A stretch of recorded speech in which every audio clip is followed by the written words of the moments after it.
অসহায় হয়ে আছি আল্লাহ, বাড়ির বাড়ি আল্লাহ, কিস্তি দিতে পারি না আল্লাহ। কিস্তি বলা সুদানির বলা বাড়ির বাড়ি ডেলে ডিস্টার্ব করে আল্লাহ। আল্লাহ আল্লাহ আল্লাহ আজকে 1,000 টাকা আল্লাহ তোমার রহমত দিয়ে আল্লাহ দাও আল্লাহ। 1,000 টাকা বলে আল্লাহ আল্লাহ কিস্তি ওলারে বাইতে নিতে বলে আল্লাহ। আল্লাহ আমার বউ বাচ্চা লই আল্লাহ আমি চলতে পারবো আল্লাহ। আর যদি আল্লাহ আজকে 1,000 টাকা না পাই আল্লাহ, আমি যদি কিস্তি না দিতে পারি ওই সাল আমার বউ গুলা বললো বাইছে আল্লাহ।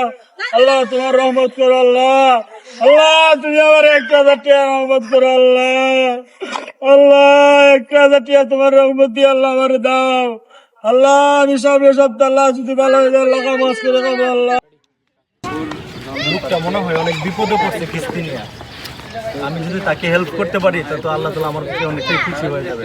দেখি মানি ব্যাগে কয় টাকা আছে। আমার কাছে তো 1,000 টাকা নেই, 500 টাকা আছে। 500 টাকাই দিয়ে দিই আল্লাহকে খুশি করার জন্য। আল্লাহ আল্লাহ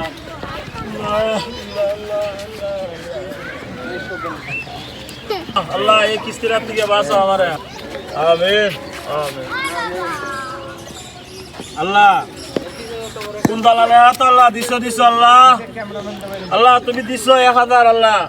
কোন দালালের হাত দিছো আল্লাহ, দিছো আল্লাহ। তুমি সরাসরি আমার দ্বারা দিতে আল্লাহ, না দিয়া দালালের হাত দিছো আল্লাহ। 500 দিছো, 500 মেরে দিছো আল্লাহ। আল্লাহ দালালের দুনিয়া ভরা।